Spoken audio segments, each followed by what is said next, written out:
Welcome to Allies or Enemies. This time we are looking at Marvel Age of Heroes. Our copy was provided by the publisher, but the thoughts are all our own. Age of Heroes is a 2 to 5 player game designed by Rodney Thompson, in which you are controlling a pair of X-Men and worker placing them around a certain school for the gifted on Grey Malkin Lane, recruiting students and building up stats, before you head out on the Blackbird to take down various acolytes, horsemen, and self-proclaimed evil mutants. You do have to admire their honesty. If you recognize Thompson's name, it is almost certainly from his hit gateway worker placement game Lords of Waterdeep, which has fingerprints all over this. But we'll get back to that in a moment, right after we look at how it plays. In Age of Heroes, players choose one of the 5 pairs of X-Men, or Magic, who ride solo, and they take turns placing their standees either on any space in the Institute or on the X-Jet. If they choose the Institute, they resolve the action immediately and do things like gaining one of 3 kinds of resource, picking up cards, or playing cards either to add more Institute actions, add team-up actions for the mission phase, play one-time events, or gain evolution cards which kind of level up the team. Once players are out of characters, everyone moves to the mission phase and they use all the characters they placed on the X-Jet to fight the baddies, by placing them on villain cards or using team-up actions.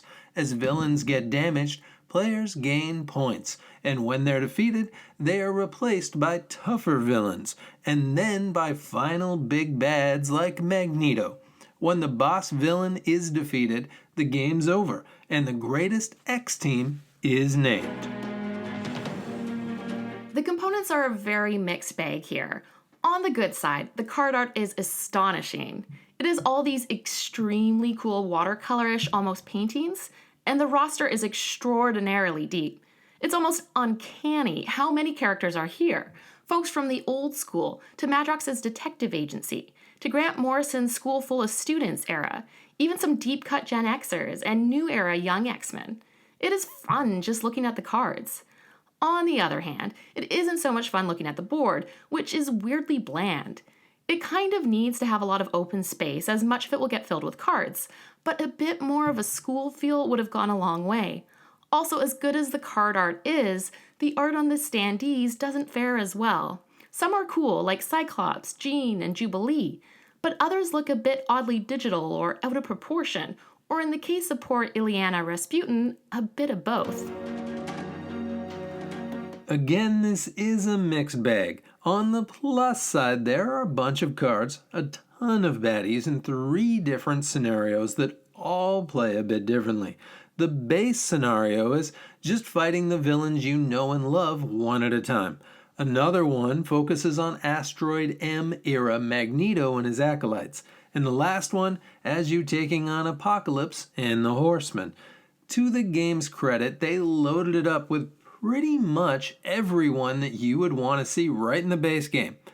That said, regardless of the scenario, the core of the game will remain fairly simple. Place workers, get cubes, or rather move cubes up their tracks, and then spend those cubes.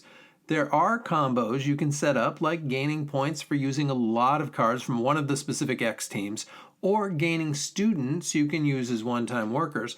But we found after a few plays we had the same cards coming out, and because the location cards stick once they're played, you will get pretty familiar with the strong cards very quickly. Also, while there is a huge variety of villains, only a few of them have powers that really impact the game, so you will need to inherently care about these characters to feel differently about punching Mr. Sinister or punching the Shadow King.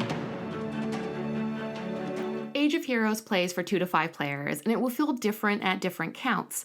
At higher counts, players get less standees to use. There are a couple of spaces added to the board to make sure everyone can still get resources, but with fewer actions, it will take longer to gather everything you need to land a punch, so the game can get a bit cramped. With fewer players, everyone has all or almost all of their standees available. There will still be jockeying for spots, especially in the early rounds before cards come out, but the turnaround from stuff gathering to face punching is a bit quicker. The sweet spot here is probably 2 or 3, as the game can run a bit long, especially as there's some possibility for AP here, so the fewer brains and hands in the limited resource pot, the better. This is at its heart an extension of the ideas used in Lords of Waterdeep, a get cubes, spend cubes, get points kind of thing. And while it does certainly have a lot more of a thematic heart than its predecessor, it is still fairly abstract in that execution.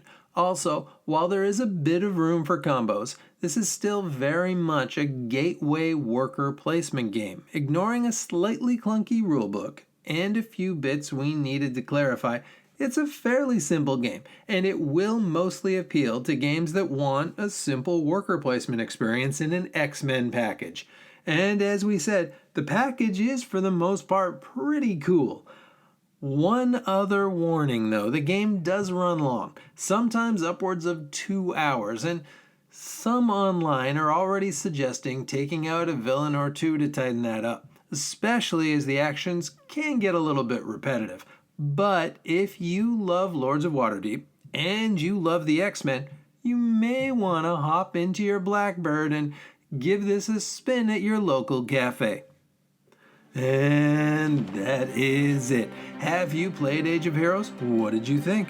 And are there other X-Men board games that you would recommend? I really want to know this. Please let us know in the comments, and please like and subscribe, and hopefully we'll see you all next time for another game.